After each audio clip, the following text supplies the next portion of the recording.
Okay, so tonight, y'all, we got Tyler Ervin. Some of y'all probably know him from the crypto, but he has a very interesting story. So he grew up in a good home. He ended up going to college, a good college, and he did something that probably he hit the Powerball, y'all. Something that every little boy or young man aspires to do in life. Almost every little kid, if you ask them what they're gonna do when they're a child, they either tell you they want to go to the NFL or the NBA. Well, he went to the NFL, and guess what? He found something that could make him more money than the NFL. He got into crypto. So he didn't have to stay there to get his body broken up and a lot of other things. So he got out, retired from the NFL, started making a lot of money in crypto, in real estate, but he always cut hair. That was something that he was always fond of. He cut his players' hair. Even in college, he cut their hair. And now he's achieved another one of his dreams of owning a barber school. So I'm not going to take up a lot of time. So Tyler, let's start back from your childhood when you was a kid, and then we want to step all the way up to where you are now. Okay. Well, thank you for having me, Chin. I appreciate it. I always love talking to you. First and foremost, I got to give you what do they say nowadays? Got to give you the flowers because, every time I've had a chance to talk to you, not only have you been responsive, but you've been inspiring, and it's for me to always have a good rapport with you. You've answered every single question that I've ever had in regards to, opening up a school and then some on other things, right? But I got to honor you for always just taking the time, and it's always meant a lot. And just like I was saying, like we have to judge people from their fruit. That's a rare thing that y'all are watching. That what Chin does, it's rare. Like I've done business with many different people and different things and stuff like that. It's rare that you meet somebody like Chin. And so I'm honored and blessed to be a friend and also a client of yours. So appreciate everything. All right, so thank you, Tyler. Now, tell us about your childhood. Okay. So my childhood, I grew up in a city called Colton, California, right next to San Bernardino, California. So if you guys know Southern California, it's called the Dirty Dino. Not much going on. Essentially, it's the hood. Now we lived on we lived on the border because my parents were like, hey, we're gonna kind of move away and get in an area that's a little bit better, which I think that actually helped. But essentially, I mean, I grew up, I'm the youngest of four. And then so growing up, I have older brother and two older sisters. So I was always the young one nagging everybody, trying to play with them. But I'm a lot younger than everybody else. So there's a little age gap there. And so for me, I just kind of, gravitated towards sports. And so I remember when I was a young kid, my mom was always saying, like, you could never just sit down. Like, I'm always running around. I'm jumping off the bed. I'm doing this, doing that, hurting myself. Even from like a little baby, I just had all this energy. And then so probably when I was 5, they're like, look, we got to figure something out for this child because he got way too much energy. So they put me in flag football.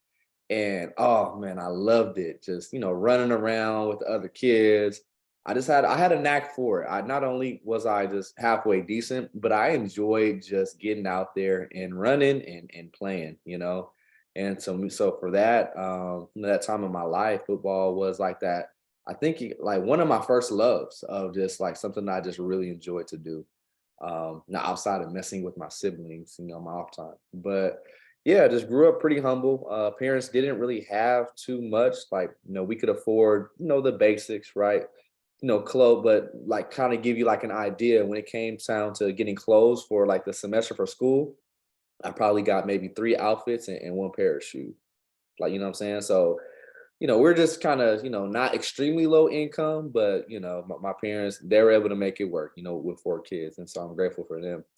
And they were, very encouraging, through my time. But I would say, kind of fast forward to high school, I was a knucklehead. Like my freshman year in high school, I almost got kicked out for fighting a couple times. And so I always share this story because really this is one of the things that kind of it like reshaped the way that I see things. And so I got in trouble and I got suspended for fighting one time. And then so my dad, he was like, all right, come with me. And he basically was like, okay, you can go to work with me. So he used to work out in Los Angeles all the time. And so, I had been out to LA, but never really like just hung around like that. So he took me to an area called Skid Row. I don't know if you guys, know where that's at or what it's like. But if you don't, basically it's an area where there's a lot of homeless. There's people that are maybe even strung out on drugs, or they have other like mental issues and stuff like that. So this is back in the day. I remember it like it was yesterday because I was all of, I believe, 15 years old.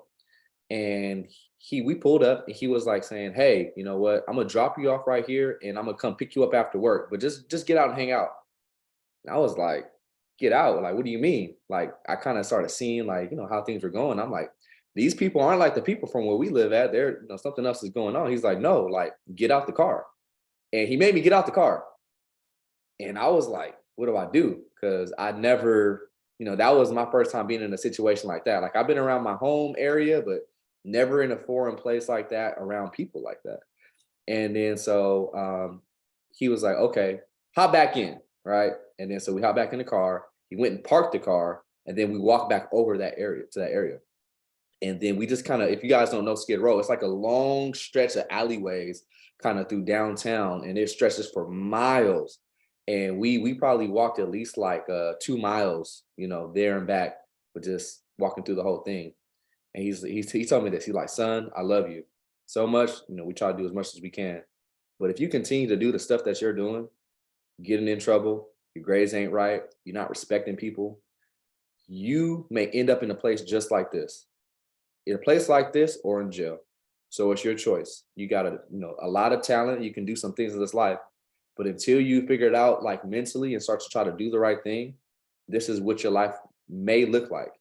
And so we went on that walk, and it was scary to me because I was like, I seen some people in some really rough situations.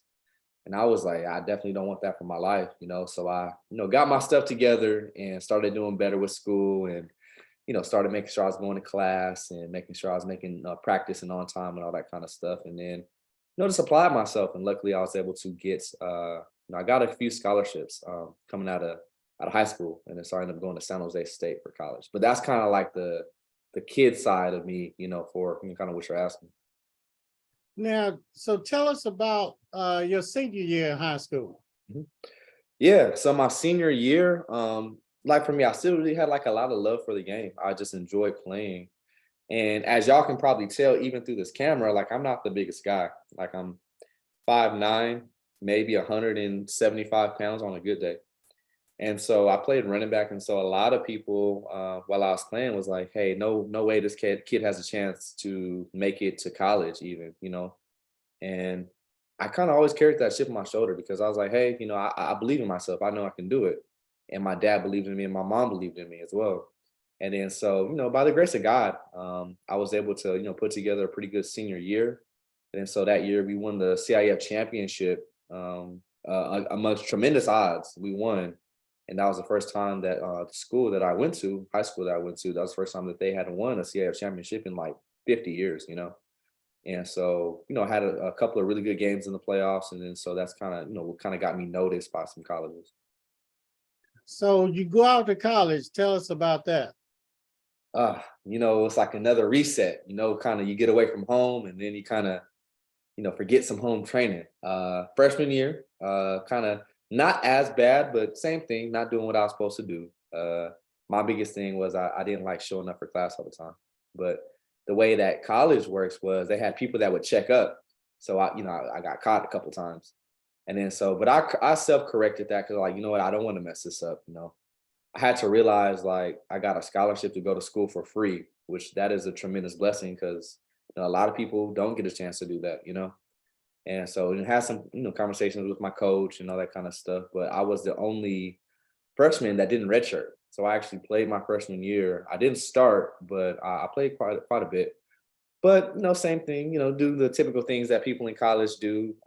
Did a little bit of studying and a lot of, hanging out and, going to do stuff, which I was just like, okay, well, I know how to cut hair because my thing was, hey, like, I don't have my parents around to maybe give me any extra money or anything like that. They never really did, but I kind of got into that mode. It's like, hey, I'm growing up, I want to maybe buy some sneakers. I start to care about how I looked. I was like, hey, there's girls here, that phase of my life. And so I was like, man, maybe I could try to find a way to make some extra money. And so I had been cutting hair in high school, but no, I wasn't really taking it serious, but I really started to take it serious when I was in college, and I was basically cutting people's hair in the dorm, $10 a haircut for that full year, my freshman year. So, but yeah, it was just a pretty mundane year, nothing like too exciting or too crazy. But I started to find, I was trying to find myself because I was all of maybe 17 at that time. So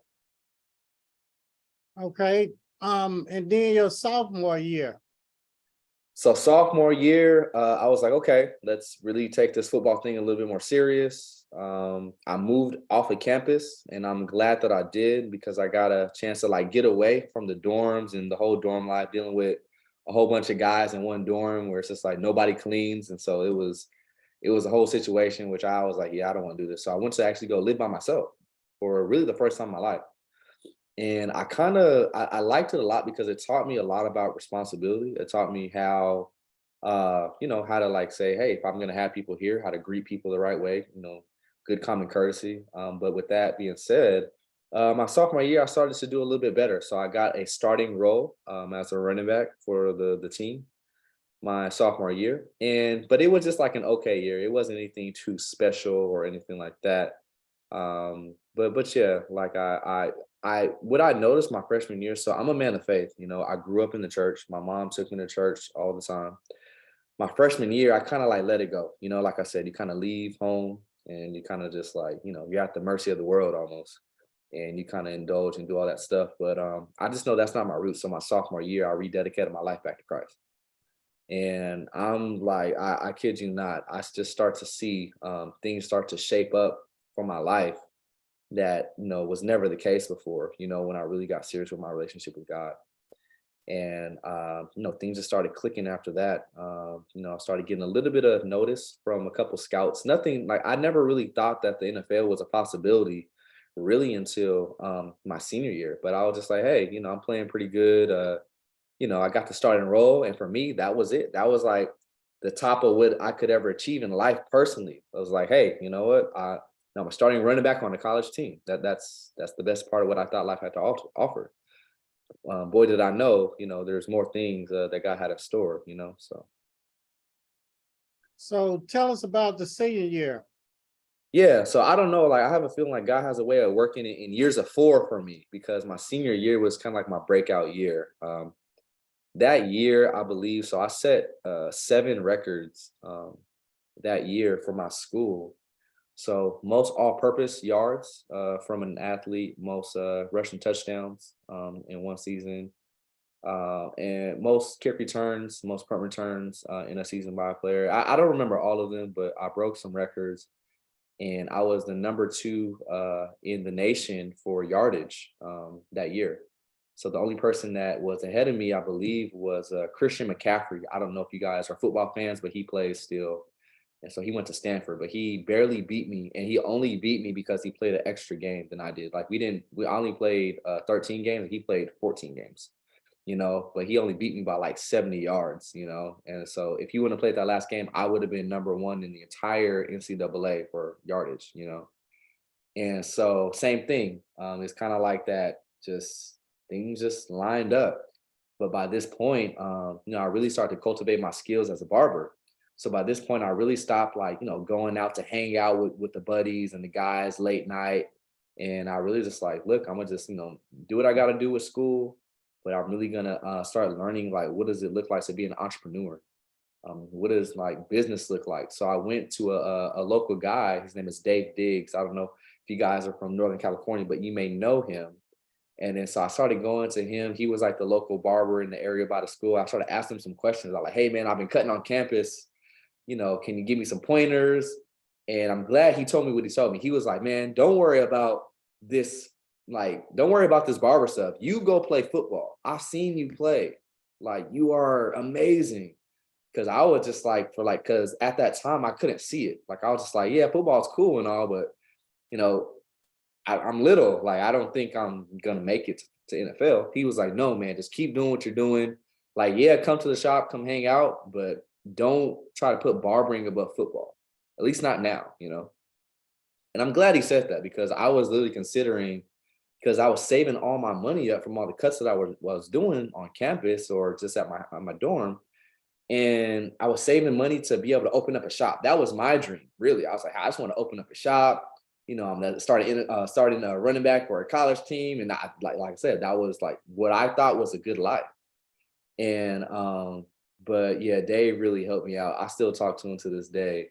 But you know, I just got serious, and you know, God was just saying, you know what, I would say I was a faithful servant because I, you know, did a lot of volunteering. I sacrificed in ways that I never sacrificed before for other people, and I was just that was my process of learning what God's love really looks like and how I can live just how you know in essence how Jesus showed love to his people and stuff like that. And so you know I was going through that spiritual journey of how to you know try to walk the right way and really lean on God with faith. And yeah, he did some amazing things. I ended up getting a lot of looks. I went to the combine. I went to the Senior Bowl and did really good there. I ran the second fastest time in the combine. And so yeah, and then I ended up getting drafted to the Texans in the fourth round in 2015, I believe that is. So yeah, and I played in the NFL for 6 years. So tell us what it was like when you got drafted. So I'm not gonna lie, I was just like, nah, this isn't a real thing. You know, I'm thinking they're joking around. You know, because I was projected maybe to be like a late round pick, but then I got drafted, you know, earlier than I thought. You know, I was thought maybe I might be able to be a tryout guy. That's what they call it, Chin. It's like, hey, a guy's like a tryout guy potentially. Like, you know, I thought that's where I would land. Um, but they drafted me in the fourth round, and it's crazy because lo and behold, you know, when I get on the phone with the owner of the team, and then so he was like saying, "Hey, how you doing? Nice to meet you. You know, we're picking you up. So basically they're like, look, we're flying you out tomorrow. So get your stuff ready. Let's go." I was like, wow, okay. But with that being said, it was surreal because he actually told me he was like, yeah, we actually want to pick you up in the second round, but you know they had some other stuff that they traded to get like who did they get? Oh, they got Will Fuller. He's a wide receiver. That was like their number one thing. So you know they did some things, but they're like, yeah, we wanted you early, and we're just glad that you know you didn't get picked yet. So they really wanted me as a player, you know, which I was like, that made me feel good because I feel like my whole career, it was always like, man, nobody, I felt like nobody really wanted me as a player because I was always just a small guy and I always had to prove myself. So it felt good, but it was nice because, you know, I think that was like one of the first time I see my dad cry, like bawling, crying. Like my dad was like, oh, like crying like a little baby. I was like, man, okay. But I was just trying to keep my cool because I'm like, okay, like, you know, I'm like, you know, I'm getting older now. I'm like, you know, this is life now. I got to be responsible and all that kind of stuff. And at the moment, I didn't really appreciate it. For when I look back, I'm like, that was a special moment, you know, in my life and my family's life, because you know, I was able to kind of take care of them in a different way that I had always wanted to do, truthfully, you know. And so it was, you know, I was, you know, teary and stuff like that. But at the same time, I had like the jitters of like, oh snap, like it's about to get real, you know. So it was an interesting time. So when you started, so you went from like college broke and then in NFL you started making all this money. How was that? Because that's like a shock to go from broke to rich or whatever. Yeah, like, and so I'll be honest, like I remember to this day, as a college kid, you know I was like, hey, I'm doing pretty decent, you know. Now I didn't have any like you know crazy expenses at the time, you know, but I had saved up maybe about like you know $9,000, and I was like, yeah, I'm gonna start a barbershop with this, you know, in my mind, you know. And to me, that was like the most that I had ever saved, most that I had ever seen. But yeah, like you know, you get drafted, you just don't get the money right away. Like that's a fantasy. You know, it's months later But yeah, a few months later, they send a signing bonus. The higher the draft pick, the more the signing bonus. But it was like I just like couldn't believe it. I was like, people can make this amount, like just and it can just be given to them. I was like, what is it changed my whole perspective just on finance and money just in general. And I'm not gonna lie, like I was just like, man, I was scared to spend $1 because I was like, oh, I don't want to mess it up. I don't want to. I like for that first like 2 or 3 months, like I didn't do nothing. Like I was like, nope, I'm not. But I had a good conversation with a couple people. It's like it's okay, just got to do it the right way, be a good steward, and manage it. Don't be afraid of it, but just manage it the right way. But same thing, my first year, I went through the ebbs and flows of at that time, what am I? I'm 21. So I would venture to say you give a 21-year-old, that kind of money and see what they do. Most of them are gonna do some stuff that they probably shouldn't be doing. And I did a little bit of that as well. Luckily, I was not too crazy with it. But for me, I was like, hey, I've always wanted to get a Corvette. So I was like, hey, let me just go buy this car. And I just went and got me the car. And then that was pretty much like the most of it of what I really did. And I was never really like a person that was like flashy or wanting all these clothes and shoes and spending food on this and trips and that. Like, I did do some vacations and stuff like that. But I tamed it and I learned how to say, okay, well, whatever I have coming in per game, I'm a manage it, and I just worked on percentages. It's like okay, I'm saving this amount, and I always make sure I'm saving as much as possible. And I just live off of what I thought was reasonable, what people said was reasonable for me to be spending. So, And so you were there 6 years, mhm. and then what? This one, so I guess I'll get a little bit more personal with this one. So I played 3 years for the Texans. I played a year for the Jaguars and 2 years for the Packers. So go Pack go with Aaron Rodgers and them. But then I kind of got in this phase of my life where I started having some deep thought and some realizations of I was like, man, I've been playing football every year since I was like 5 years old, now at that time, then I was like 27, and so I was like, man, for 22 years straight, I never missed a season. Like I've gotten hurt and stuff like that, but I've always just been playing this sport, getting hit, getting tackled all the time, and being a smaller player in the league, getting hit by these guys that are like 250 pounds, 6'3", basically running just as fast as I can almost. And it's like it takes a toll after a while, and so I'm just like, okay. But through my time playing, I started learning about, like I said, saving and stewardship. But then I was like, okay, like if I'm going to be given this, if God's going to give me an opportunity to have finance in this way, I should learn how to at least do something with it. So I learned how to start investing, So just I did some just basic stuff, just some stocks and stuff like that. But then I started to really say, hey, I want to learn about real estate. And, so I got a property, fixed and flipped it. And that went horrible, by the way. And so, but I learned. And that's the biggest thing is like I learned just how it works. And so I did another one, then it ended up working. But then I learned a little bit more about like, okay, well, maybe I can just, buy some pieces of property and just hold on to them, and then have a renter. So that's primarily like what I still have now. I have some small apartment complexes that I have renters, and it's been good because I've been able to learn what it's like to be a landlord, how to be a good landlord, what not to do, what to do, and to see how real estate works.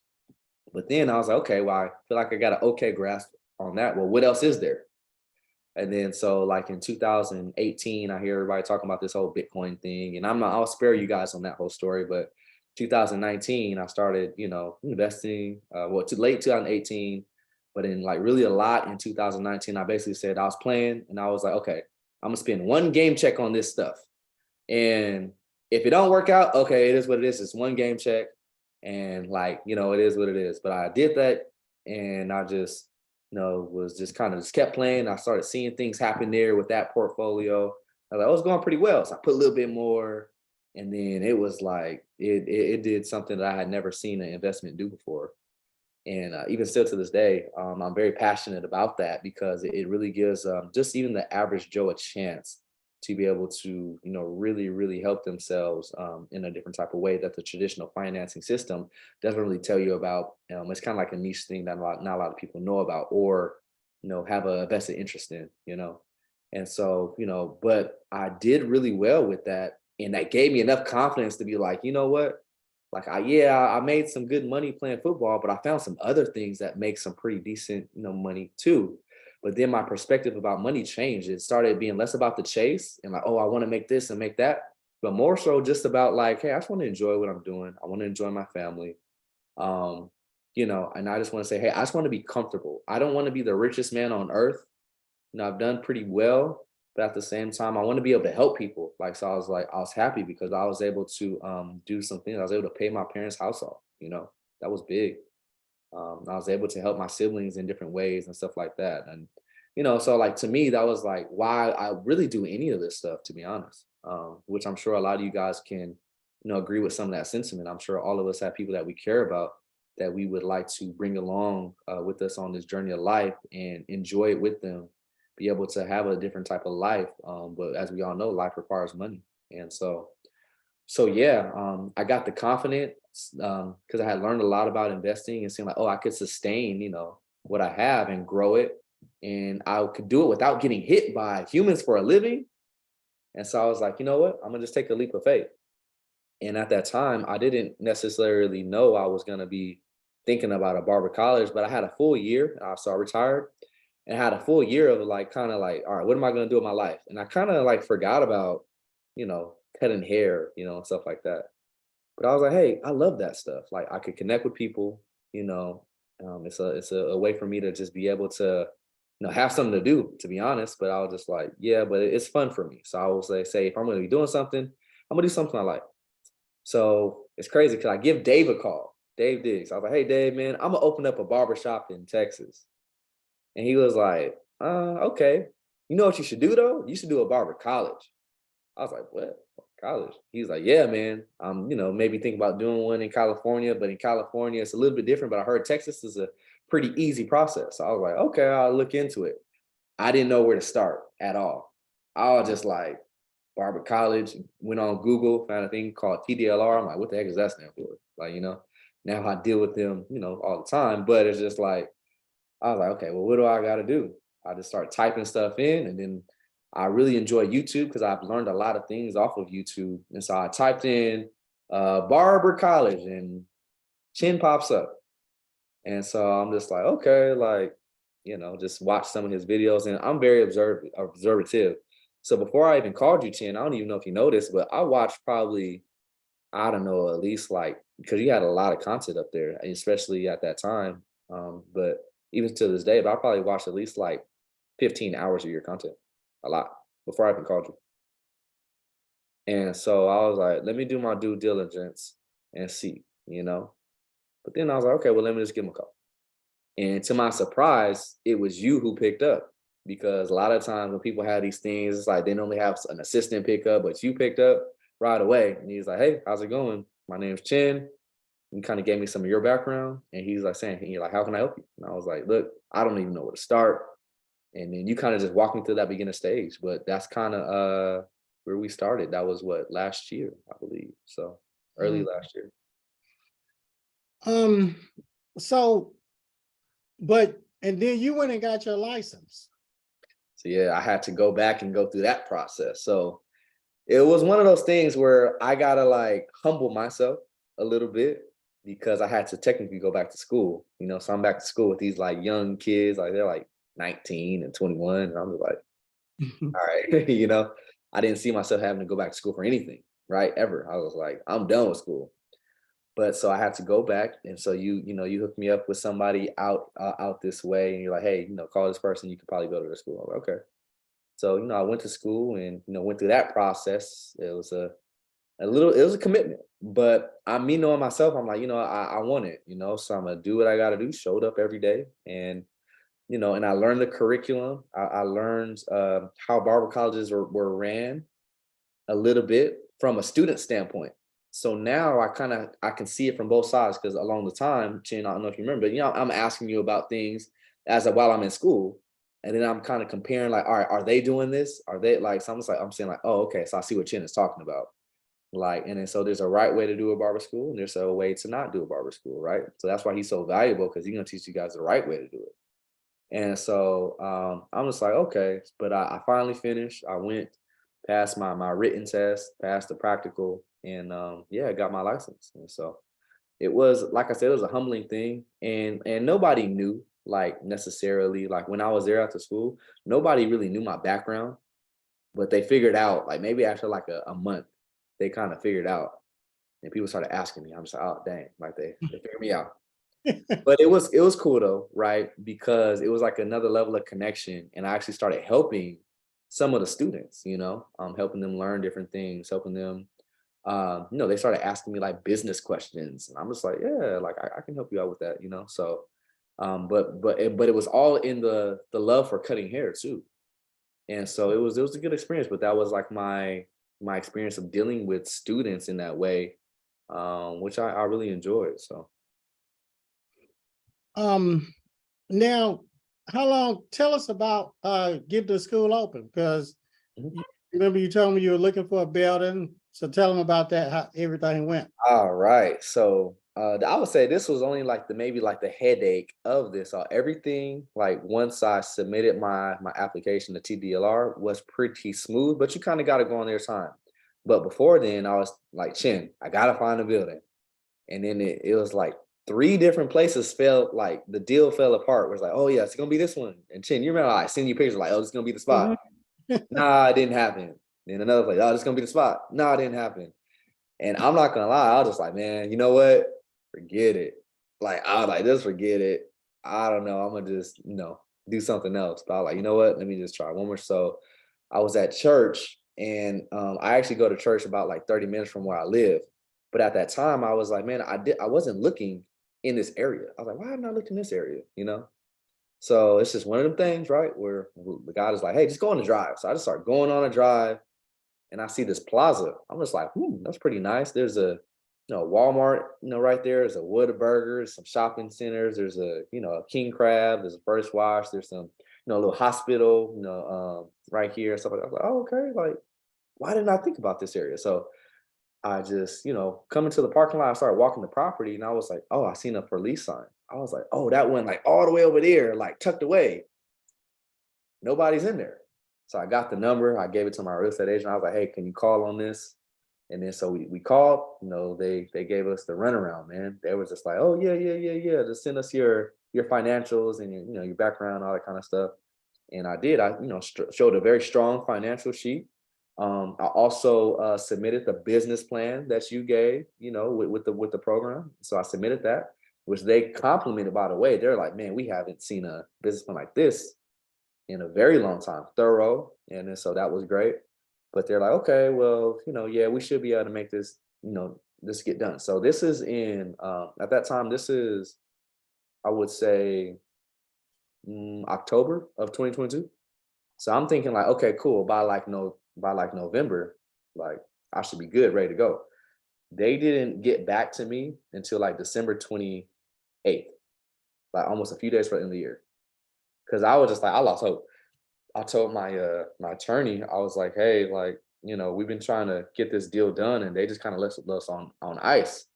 So I was just gonna be like, man, by the end of the year, if they don't do it, we just got to go try to find another place. But then they called, they're like, all right, cool, we're ready to do the deal, blah blah blah. So I was just like, oh, like, so it started now. We can start. But then from there, it's just, you go through, submit your application to TDLR. You wait, and so that process for them to kind of approve the application took maybe about 35 to 40 days. And then from there, they had me do like another like proof of finances and stuff like that. Just some additional things that I might have missed initially, but nothing crazy, just something very basic that anybody can do. They're not too particular on what the situation is. They just want to just see something. And and then so I submitted all that, and then they came and did the inspection. So I called you. I was like, Chin, I gotta talk me through. I just want to make sure I have everything for my inspection, make sure I'm not missing nothing. So we went through the checklist and we talked about some things. And I'm like, okay, I think I got that. I got the chairs, I got the hair dryer, got the shampoo bowl, got the classroom, got my office, got my space, all that. So I was like, okay, well, I'm not gonna lie, I was sweating bullets when they came, when the lady came, because I was like, man, I hope I don't, fail this thing. And it was the most laid back. In my mind, I thought it was like this strenuous, like tedious thing. Now she looked through some things and stuff like that. You know, she made sure I knew how to use the time clock. But it was probably one of the most enjoyable experiences I've ever had when it comes to inspection. I've had some other bad inspections with real estate, but it was nice. I was like, oh, okay, this is cool. Now I can say it was a breeze, but it was like, so within 60 days, like it was like done deal, like, you know? And so I was happy about that. And then so they came through and I got my approval. So I got the certification not too long ago, a few weeks ago, and it's been good. I got some students enrolled, and we're actually starting here this next Tuesday. So I'm excited. Um, Now tell us about getting your students, because people Yeah, always want to know about getting the how students to, and all that. yeah, because look, Chin, I'm not gonna lie, because you know, all them times like Chin, how I'm gonna get these students. Like Chin, like how these students gonna come? Chin, like what should I do? And you'll be surprised when you do it the right way, when you have a good heart, you know, and you just tell people like, hey, this is what I'm doing. You know, go meet your neighbors and stuff like that. Let people know around the neighborhood, hey, this is what I'm doing. You'll be surprised. So many people, not like a crazy amount, the floodgates, but so many people just kind of popped their head in and was like, hey, what's this? And so me being a barber and stuff like that, almost every day since I've been cutting in there and stuff like that, I've had a new client. I asked them like for me to cut their hair, so you know, kind of make sure my skills are up to par still. Which I can show you guys, or Tim maybe could put up the Instagram page or something. Y'all can kind of see some of the marketing that we're doing. Mm-hmm. But with that being said, I had some students that are just like, hey, you know what? I heard about this school. Somebody told me that you know it's well put together, and so I have just in the last couple of weeks, I got 5 students enrolled, and I have I think 2 more that are looking to come and put their deposit by the end of this week. You know, so God is good. You know, I quickly learned to say, let me not keep asking, how about this? When is this going to work? Just to stay the course, keep the path. Stay confident. And if there is doubt, you know, you got to rebuke it. You know, just say, you know what, it's going to work out. And just believe. And you know, you'll be surprised. People kind of just kind of start calling, and got on Google, and yeah, just had people call, and they come in do a campus tour, and I kind of give a little background, and they kind of see kind of the work that we're doing in there, and they're like, yeah, like they want to do it. So. Now tell them the name of your school and how did you come up with that name? Oh yeah, yeah. So Barber Life Academy is the name of the school. And so like for me, cutting hair, it's like a barber life. You know, back when I was playing, there's a thing, I don't know if you know the show called A Football Life, you know? And so I was just like, barber life. And I was like, and I don't want to be like Barber Life College. I remember I was talking to you about this, and I was like, I don't want to be like Barber Life School. I want to be an academy. Like that's academy sounds official. Like, we're really going to be on the not upper echelon, but a high quality here, right? That's just in my mind. That's how I thought about it. And then so I'm like, okay, Barber Life Academy. So acronym BLA, but the Instagram is BLA.tx. And so yeah, it was just like, I was kind of going back and forth with like, hey, God, does this sound halfway decent? Sounds okay to me. But then I just start asking people like, does this sound good? And they're like, yeah, it sounds really good. So mhm. So I'm gonna share the screen too. Somebody asked you what city are you in, Tyler? Oh, so yes, I forgot about that. I am in Houston, Texas. So Houston, Texas is where I'm at. And then so that's just some, and like we're just getting started, y'all. But the thing is, you think you gotta have this Instagram that got 5,000, 10,000 followers, and you gotta have Facebook that got a whole bunch of y'all see on there. I only got 144 followers, but 16 posts. But I've been very, very consistent with it every single week, if not every other day, since I've been in there cutting. Like all of those are my cuts that I've done. And then so every day there's something on my story, but it's staying consistent, staying relevant, But at the same time, it's really easy to, yeah, that's when I first got the place, and I was like, look, let me get to painting. That's day one right there. That was day one. Mm. And I put my headphones in. I was like, let me get to work. And then you can go to the site to see if you want to take a look at, what it looks like now. There's some pictures. But I was just like, hey, let me just start doing stuff, And it was just like, man, nobody's responding, all this stuff. I was worried, but you see, I got 241 likes, and it's not even really about the likes, but just saying, hey, this is what I have to offer, or just say, hey, come on this journey with me. I'm telling my story, with this Instagram or Facebook or whatever you're using. But at the same time, the cool part about it is they have a thing called ads on there, which Chin talks about that. He talks about that with me. And you'll be surprised how these ads, I spend maybe about $5 a day, $5 a day. For me, that's okay. Because guess what? I go in there, I go do about 4 or 5 cuts, and that's like a fraction of a cut, So this is the website. And I had a guy come out and shoot this stuff and all that. But yeah, this is it. And the ads, typically a lot of these people are calling from Google, or they they seen the ad on Instagram. And so or they, kind of walk by and kind of seen it. And so you'll be surprised. There's a demand for barber colleges. There's a lot of people that would love to do the trade, but they just don't know where to start, And so you'll be surprised because there's other barber colleges in Houston, no doubt there is. But I actually had a barber college show up randomly and check in because they seen I was in town. They're like, oh, who's this guy in town? And so, but yeah, so it's been going good. You can click on the story. I was doing doing some stuff today as well. So that's a cut I did earlier. And so it's just been a lot of fun, just kind of sharing the journey with people. And I just try to document every part of it. And you'll be surprised when you document your life, when you say, hey, come along on this journey with me, kind of see what I got going. You'll be surprised at how people gravitate to that. But doing it in a nice, a nice, concise, straightforward, don't got to be too fancy. But even with this basic setup here, I've got 5 students enrolled and 2 more on the way in just a few weeks, really. So that's Jay. He's going to be instructing with me, but he's a young barber. He's amazing, And so, we just try to, take time to just videotape as much as we can. And then we just put it out and let the world decide if they want to be a part. That's actually my nephew. How is it? Yeah, that's my nephew. So he's very picky with his haircuts. And then so I got him, I try to do my best to, have him looking fly. He's 12, so he's in that stage of his life where he wants to look extra fly, So yeah, we do all different varieties of different kind of haircuts, different textures of hair. We're teaching facials. We're teaching all the tricks of the trade to help, people really do the most that they can with the craft, so. Mm. And I know you talked about the followers. That doesn't mean anything because one of our leaders in the program, he's only got about probably 700 followers, and he does about 2 million a year. Yeah, and he's accredited, but yeah. And you're right, because I was thinking like, man, I got to build up this strong, presence online for people to even be interested.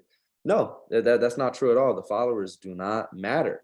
Now, would you like to, continue on and, show what you're doing and followers come? Yeah, great. But it's not a prerequisite. You don't have to have a lot of followers to get a response from the community, Now, how did you think of this logo? This is a nice logo. I'm pretty nifty. I do have a little background in some design, so I went on Canva and I put it together. And so it took me maybe a couple days but I've always liked the colors black and yellow. I think the yellow pops. I think black is I think black is a strong color. And so yeah. Well, what about when y'all play the Pittsburgh Steelers and you see that black and gold? Yeah, I mean, I couldn't like it then, but outside of football, I've always enjoyed those colors. So So we got some questions. Do you have time to answer a few questions? yeah, I can answer anything and everything. I'm an open book, you guys. I love to share. I love to see people, go out and go after their dreams because that's all. I'm nothing more than just a dreamer. I'm nothing special. I think, God gave me, a couple talents, but talent doesn't mean anything unless you use it and you go after it and you cultivate it. So yeah, I'm an open book. Fire away. Okay, so let's see. We're gonna start doing these questions.